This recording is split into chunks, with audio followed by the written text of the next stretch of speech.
예, 문재인 대통령이 내일로 취임 100일을 맞습니다. 정부와 여당은 지난 100일간 국정 운영의 토대가 마련됐으며 국가의 존재 이유를 보여줬다고 자평한 반면 야권에선 일방통행의 문제점을 드러냈다며 평가절하하고 있습니다.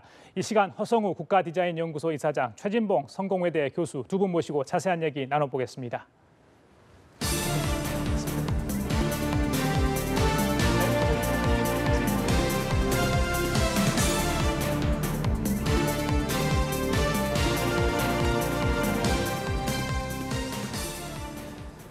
예, 말씀드린 것처럼 내일이면 문재인 대통령이 취임 100일을 맞습니다. 너무 숨가쁘게 다가서 벌써 100일이 지났습니다. 그렇습니다. 예, 여야의 평가가 엇갈리고 있는데 두 분께 객관적으로 몇 점 정도 주실 수 있는지 점수를 여쭤봐도 될까 모르겠습니다. 객관적으로 얘기를 하려고 노력은 하겠습니다만 제 주관적인 생각이 들어갈 수밖에 없는 것 같은데 저는 그냥 뭐 90점 이상 주고 싶어요. 왜냐하면 그동안 우리나라가 뭐 적폐청산이나 이런 문제들 때문에 갑의 세상이라고 해도 부족하지 않을 만큼 갑들이 모든 주도권을 쥐고 기득권 세력을 유지하고 있었던 사회에서 의례 반란으로 불려질 만큼 우리 사회 소외계층에 대해서 대통령이 관심을 가지고 정부가 그들의 눈물을 닦아주는 일에 적극적으로 나섰다는 점부터가 저는 의미 있다고 생각을 하고요. 지금 세월호 오늘 방금 발표도 들으셨습니다만 세월호나 가습기 피해자나 우리 사회에서 정말 어려움을 당하고 있지만 아무도 그들을 도와주지 않은 상태에서 그들에게 손을 내밀어서 그들의 아픔을 함께 나눠줬던 그런 대통령의 모습은 결국 국민들한테 희망을 주는 모습이라는 생각이 들고요. 또 한 가지는 소탈하게 정말 국민 앞에 가까이 가려는 모습을 보여줬다는 점, 그런 점들이 물론 뭐 문재인 정부가 모든 게 100% 다 잘했다 이렇게 얘기할 수는 없겠지만 전체적으로 긍정적인 평가를 하고 싶습니다. 최 교수님께서는 소통과 통합 행보에 좀 후한 점수를 주신 것 같습니다. 이사님 어떻게 보세요? 뭐 점수로 굳이 말씀을 드려야 됩니까? 저는 뭐 점수로 말씀드리면 한 70. 일단 뭐 결론적으로 말씀드리면은 평균 75점이라고 봅니다. 왜냐하면 이 평균을 말씀드립니다. 뭐 소통 부분에 대해서는 저는 높은 점수를 드리고 싶고요. 특히 이제 뭐 정책이라든가 안보, 그다음에 적폐청산하는 개혁 부분 이런 것들을 인사 부분 이렇게 전체적으로 놓고 보면은 조금 이제 못한 부분을 뭐 잘한 부분은 우리 최 교수님께서 충분히 말씀드렸고 좀 못한 부분이 미진하고 좀 조금 부족한 부분은 특히 이제 인사. 뭐 문재인 대통령의 인사에 대해서는 5대 원칙 그리고 삼고초려라도 해서 좋은 사람들을 모셔오겠다. 새로운 나라다운 나라를 만들겠다 했는데 그 부분이 전혀 좀 달랐고요.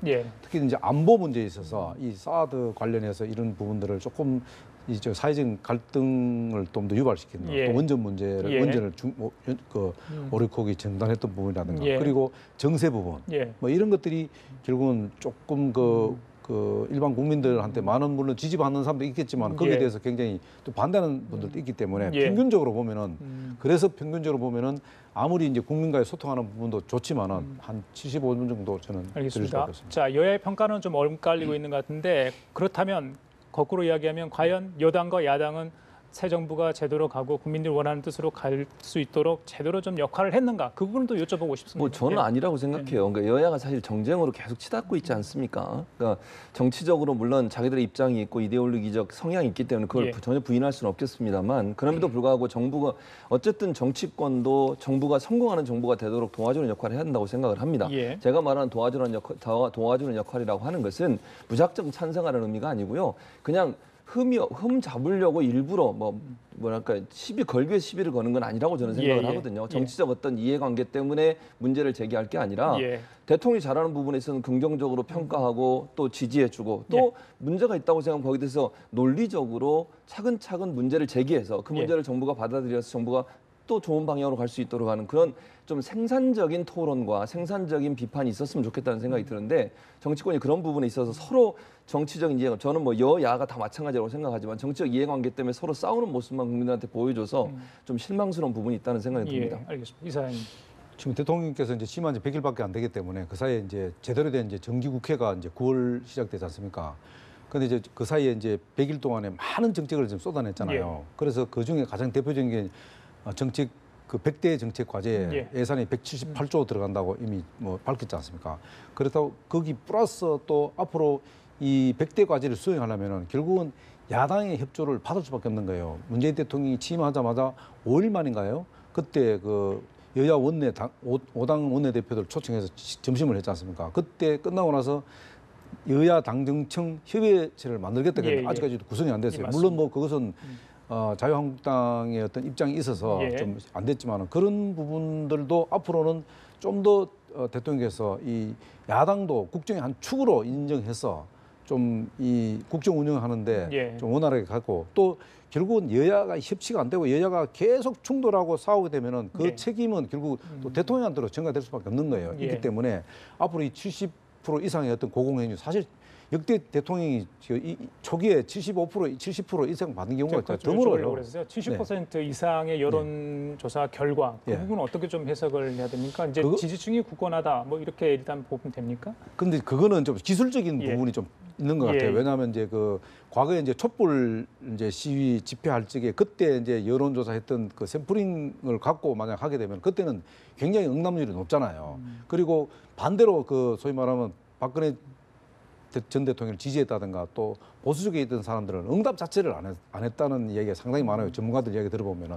그렇다면은 그 부분과 관련해서는 조금 좀 이론의 여지가 있는 것 같아요. 그런데 그거는 제가 전문가가 아니기 때문에 일단 여론조사 결과 발표를 믿을 수밖에 없는 거예요. 그러나 확실한 거는 갤럽 조사하고 리얼미터 조사가 차이가 많이 난다는 거예요. 그거는 뭔가 그만큼 그 좀 약간 그 뭐 이론의 여지가 좀 있다는 겁니다. 그러나 어쨌든 가장 중요한 것은 문재인 대통령이 국민과 속으로 들어가서 소통하는 일은 격식 없이 소통하는 부분. 사실 대통령 되기 전에는 그 대구 전과 되기 되고 후에는 가까이 하기는 너무나 먼 당신이 되어버리잖아요. 여러 가지 뭐 격식이라든지 경호란 이런 것 때문에. 그런데 문재인 대통령은 역대 어떤 대통령 못지않게 아주 소탈한 행보를 하지 않습니까? 그런 부분은 저도 개인적으로 굉장히 잘한다는 점수를 높이 드리는 거예요.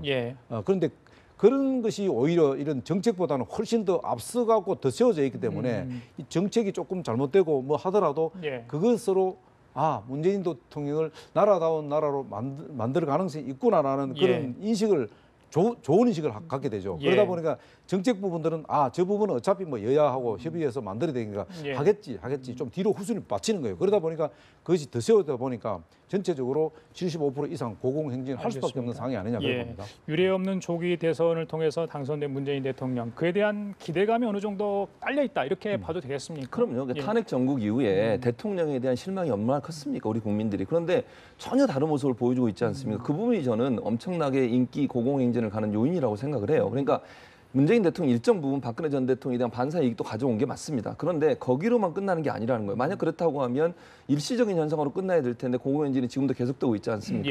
그건 결국 문재인 대통령의 원래 갖고 있는 인격적인 부분이 드러나기 때문이라고 저는 생각을 하거든요.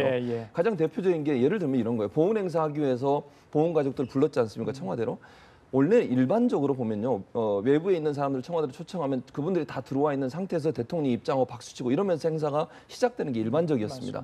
그런데 지금 문재인 대통령과 김정수 여사 같은 경우에는 미리 가서 들어오시는 분들 손을 하나하나 잡고 무릎까지 꿇어가면서 그분들과 눈을 맞추고 이런 모습을 보여주는 게 국민들한테는 엄청나게 우리가 기존에 생각하고 있던 권위주의적인 대통령의 모습이 아니라 우리와 함께하고 우리의 아픔을 달래줄 수 있는 대통령의 이미지를 각인시켜주는 거잖아요. 그런 감성적인 어떤 시도 또 어려운 사람들, 아까도 말씀드렸습니다. 힘없고 우리 사회에 소외된 계층에 대해서 뭔가 관심을 갖고 그들을 도와주려는 노력을 하고 정책을 하고 또 뭐 의료보험 정책도 마찬가지라고 저는 보는데 사실은 뭐 치매 환자라든지 아니면 정말 희귀병에 걸려가지고 거의 뭐 재산을 탕진하고 가족이 다 망가지고 이런 일들이 엄청나게 많이 일어나고 있는데 이 부분을 국가가 일정 부분 책임지겠다고 하는 시도하는 부분 이런 부분들이 사실은 지금까지 우리 사회에서 소외 계층으로 남아있던 사람들한테 희망을 주는 메시지를 전달하기 때문에 그런 대통령의 행보나 감성적인 시도가 결국은 국민들의 마음을 얻는 게 아닌가 하는 생각이 듭니다. 최 교수님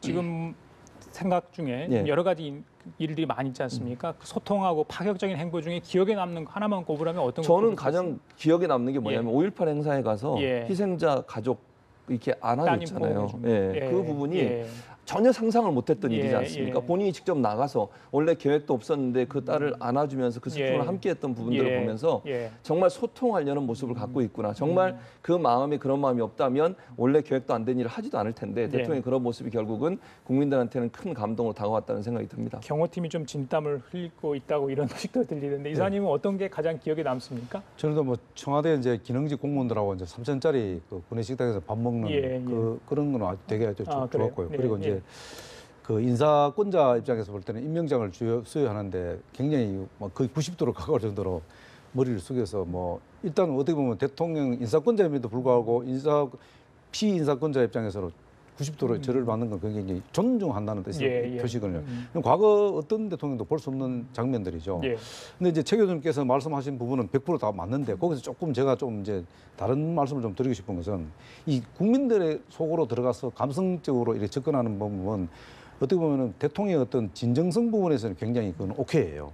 근데 이제 이것이 이제 얼마나 오래까지 가느냐 하는 부분인데 결국은 뭐로 평가되냐면은 지금 최 교수님 말씀하신 대로 그 정책을 쏟아내면 그 정책의 어떤 결과가 나와야 되거든요. 그 결과라는 것은 뭐냐면은 정부 국가 예산입니다. 보통 보면 정책이 발표되면은 혜택을 받는 사람 입장에서는 무조건 오케이입니다. 근데 어느 단계에 가면은 저 돈을 누가 대지? 국가 예산은 누가 만들어내지? 내 자식이 나의 어떤 그 텍스로 만들어낸다. 이렇게 될 경우는 또 문제가 달라집니다. 그러다 보니까 이것을 이제 뭐 진정성 입장에서 충분히 저는 좋다고 보고요. 이것이 너무 지나치게 오래 가고 어떤 정책적인 결과가 나오지 않고 아웃풋이 없으면은 결국 피로감에 쌓여야 된다는 거죠. 그 피로감에 쌓이면은 진정성에 어떤 회의를 갖기 시작한다 국민들이. 근데 그런 부분들을 굉장히 이제 앞으로 경계해야 되고요. 또 조심해야 되지 않겠나 그런 겁니다. 저는 이제 뭐 대통령의 어떤 그런 친서민 행보, 뭐 스킨십 강화 행보도 기억에 남지만 그 영부인인 김정숙 여사의 행보 굉장히 여러 가지 장면이 감동을 줬다. 저는 그렇게 좀 개인적으로 생각을 하거든요. 그러니까 지금 말씀하신 것처럼 저는 수해 현장에서 김정숙 여사가 보여준 모습은요. 정말 일 좀 해본 사람 모습이에요. 그냥 보여주기식으로 가는 행동이 아니라 일 좀 해봤다. 그러니까 일 하시는 모습을 보면 이게 보면 알지 않습니까? 저희 그냥 가서 뭔가 사진 찍으려고 하는 행동인지 아니면 뭔가 정말 일을 많이 해본 사람의 모습인지를 보게 되면 거기서 그때 당시도 손도 다쳤었어요. 다친 손을 가지고서 수해 현장에 가서 직접 저렇게 시민들, 피해 수재민들과 함께 청소도 하고 그다음에 정리도 하고 이런 모습 보는 게 또 감동적이었고 또 김정숙 여사의 소탈한 행보는 또 뭐가 있냐면요. 미국에 지난번에 방문했지 않습니까? 미국 방문하면 일반적으로 영부인이나 대통령은 전속 뭐 미용사랄까요? 미용사를 데리고 가시잖아요. 일반적으로. 근데 데리고 가지 않으셨어요. 그렇죠. 그리고 현장에서 미국에서 일하시는 한국분 미용실에 직접 가셔서 머리도 하시고 본인이 직접 메이크업도 하시고 또 미용사의 전원에 따르면 뭐라고 얘기했냐면 머리 만지는 것에 별 관심 없었고 한인 사회에 대해서 어떠냐 이런 부분을 주로 물어보셨대요. 그래서 그런 모습이 사실은 이제 그 김정숙 여사가 보여주는 또 소탈한 행보뿐만 아니라 대통령을 좀 더 뛰어나게 만드는 그런 역할을 하는 게 아닌가 하는 생각이 듭니다. 알겠습니다. 꼭 집어 머리 이야기를 하신 이유를 알겠습니다. 자 그렇다면 그 이제 구체적으로 좀 정책 이야기 좀 해볼게요. 그 첫 번째 국정 과제로 내세운 게 아마 적폐청산 아니었겠습니까? 이 권력기관에 대한 대대적인 이제 사정 바람, 개혁 바람이 이제 불고 있는데 특히 이제 댓글 부대 운영 관련해서 지금 이제 거의 사실로 드러났다. 그래서 이제 검찰의 수사를 좀 진행하고 있는 상황이 됐는데, 자 어떻게 보세요? 적폐청산 부분에 대해서는 이사님. 대통령께서 뭐 적폐청산과 관련해서 얼마나 마음이 다급했으면은 다급하기보다는 그 부분에 어떤 굉장히 중요한 방점을 찍으려고 하시면 취임하고 나서 5일 만입니까? 윤석열 서울지검장을 임명했지 않습니까? 그것은 무슨 의미라고 받아들입니까? 검찰 개혁하겠다는 겁니다. 검찰 개혁의 핵심은 뭐냐면 인적 쇄신도 있지만은 결국은 과거 정부의 국정원 댓글 사건 그것을 재조사를 하라는 그런 의미도 상당히 함축되어 있다고 봐야 된다. 그래서 그 부분과 관련해서 적폐청산을 하겠다는 것이고요. 그 다음에 이제 뭐 검경수사권 관련해서 대통령이 상당한 의지를 갖고 있잖아요. 그 부분도 굉장히 중요시 할 것이고. 근데 다만 이제 그 과거 정부에 이제 있었던 일들을 다 지우는 상황이 되잖아요. 뭐 국정교과서도 폐지해버리고 뭐 이런 부분들을 갖고 이제 과연 적폐라고 해서 또 이분법적으로 과거 정부 사람, 또 과거 정부 일, 또 현재 이런 그러니까 과거, 현재, 미래를 자꾸 이분법적으로 구별하기 시작하게 되면은 결국은 뭐냐면 그 문재인 정부도 사실 어떻게 보면 새로운 기득권으로 돌아올 수밖에 없는 5년 후면 기득권 세력이 되는 거예요. 그럼 결국은 문재인 정부도 기득권 세력 플러스 적폐 대상이 될 수도 있다는 거예요. 그래서 저는 과거 정부의 적폐 세력도 중요하지만은 우리 사회가 문재인 대통령이 어제 8.15 축사에도 말씀하셨습니다만은 나라다운 나라를 만들기 위한 관점에서 적폐 청산을 시작해야 되지. 이것을 과거 정부를 지우기 위해서 또 노무현 대통령에 관련된 아픔이 있기 때문에 그런 사감이 있긴다든가 이렇게 하면은 사실 그 수성과 창업의 정신 있듯이 그 어떤 그 수성의 정신에서 벗어나기 시작하면 이게 또 문재인 호도 어디로 갈지 모르기 때문에 이 적폐청산 부분은 국민들한테도 명확하게 그 기준을 마련할 필요가 있지 않겠나 그래 봅니다. 야권에서는 정치보복 얘기가 계속 나옵니다.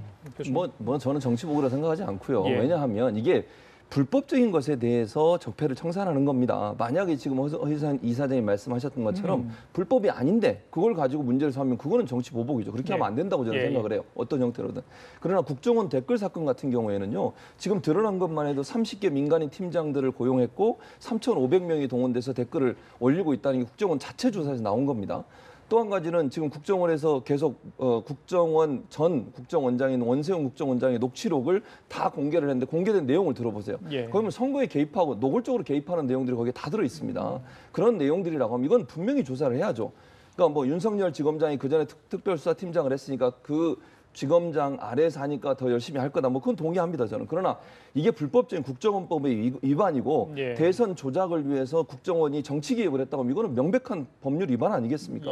그렇다면 저는 이거는 당연히 법적인 처벌을 받아야 한다고 생각하고요. 이거는 문재인 정권에 누가 정권을 잡던 이런 잘못된 부분들이 그냥 덮고 넘어가서는 안 돼요. 그러니까 불법적인 행위가 없는데 그걸 정치적으로 공격하기 위해서 하는 것은 안 되지만 불법 사실이라면 어느 정권이든 상관없이 공소시효가 끝나지 않는다면 수사를 해야 된다. 이렇게 당연히 그래야죠. 그건 나중에 만약에 보수 정권이 정권을 잡아도 만약에 저는 만약을 이게 문재인 정부가 불법적인 행위를 했다. 저는 그거 당연히 처벌해야 한다고 생각합니다.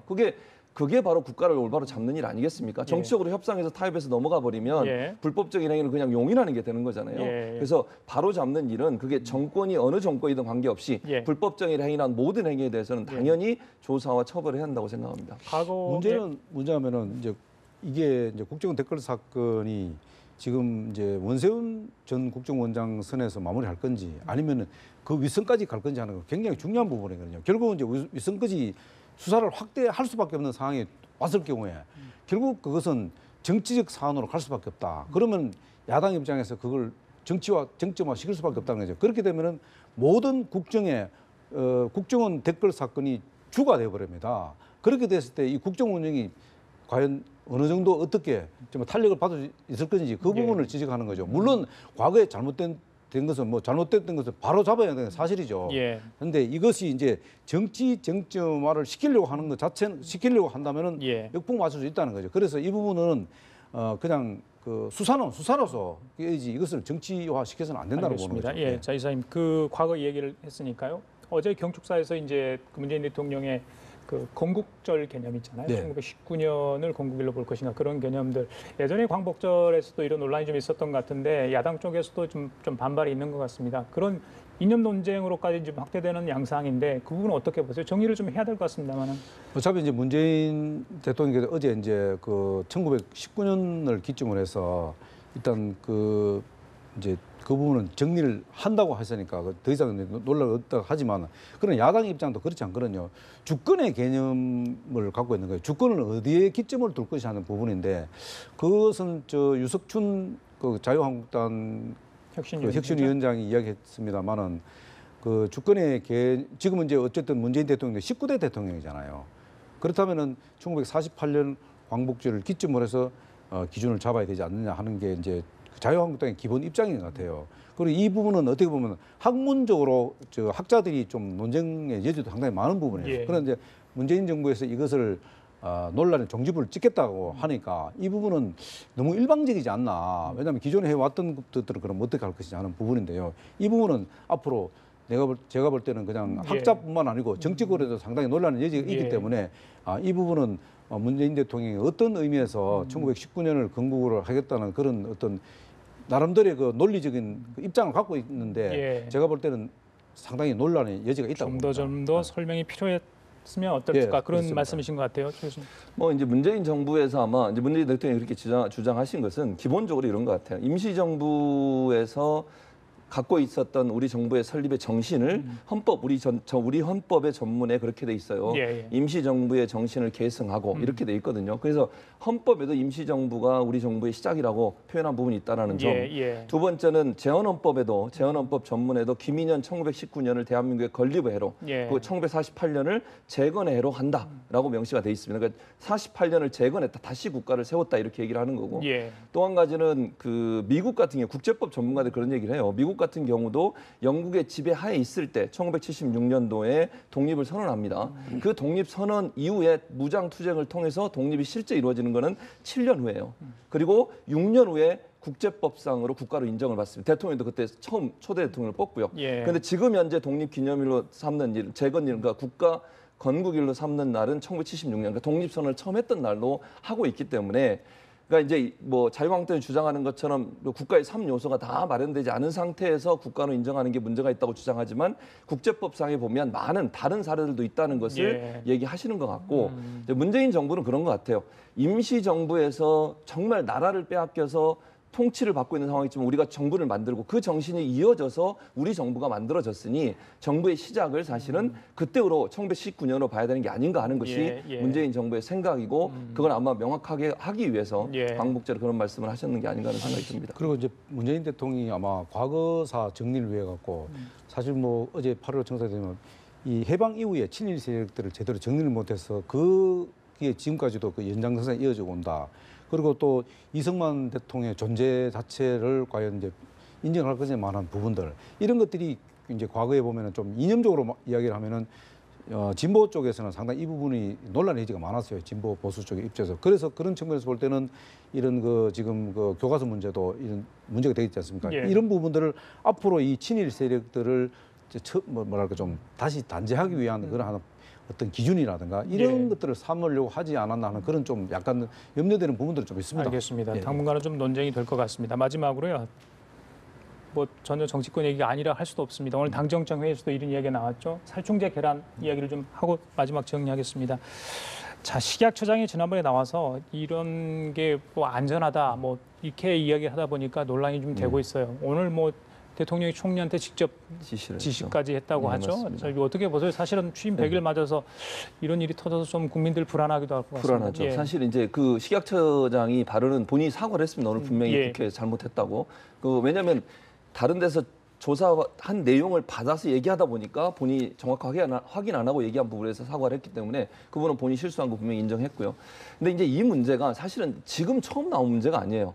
작년 10월에 이미 국정감사에서 기동민 의원이 질의를 합니다. 질의 내용이 다 속기록에 있으니까요. 그때도 살충제가 문제가 될 수 있으니까 식약처가 적극적으로 좀 대응을 해달라. 그때 식약처장이 지금 이제 바뀌었습니다만 정권 바뀌고 나서 그때 식약처장이 잘하겠습니다라고 답변을 했어요. 그랬는데 그 뒤에 전혀 지금 조치가 안 이루어져 있거든요. 그러니까 그때도 이미 문제가 돼 있었고 유럽에서 2015년에 문제가 됐은 이후에 우리나라의 식약처나 정부가 제대로 대처를 못한 게 문제를 키웠다고 볼 수밖에 없습니다. 그러니까 이번 정부도 물론 정권 잡고 나서 제대로 뭐 여러 가지 바쁜 이유 때문에 제대로 점검하지 못한 것도 문제지만 그전 정부부터 이미 이 문제가 논란이 됐음에도 불구하고 이걸 제대로 잡지 못한 부분은 식약처든 그다음에 농림축산부든 농식품부든 이 두 관계 장관들이나 아니면 관계 기관들이 반성하고 이런 일들을 제대로 못한 것에 사과해야 될 필요는 있다고 분명히 생각이 됩니다. 이 살충제 계란 파동과 관련해서요. 자꾸 이제 현 정부도 그렇고 또 추미애 전 대표도 그렇고 뭐 이 지금 대응에 대해서 잘하고 있다고 얘기를 하지 않습니까? 그런데 꼭 그 부분 하면서도 뭐냐면은 자꾸 전 정부 이야기를 자꾸 하는 거예요. 이거는 바람직하지 않다고 봅니다. 이게 지금 어쨌든 문제가 된 거는 물론 그전에도 뭐 박근혜 정부 때도 있어 왔습니다만 실제로 이게 문제가 돼 갖고 계란 파동이 일어나서 계란을 팔지 않고 중단하겠다는 건 현 정부예요. 그러면 어떻게 지금 현 정부에서 이것을 대응할 거고 어떻게 앞으로 대처할 건가? 이와 관련해서 또 국민 보건을 어떻게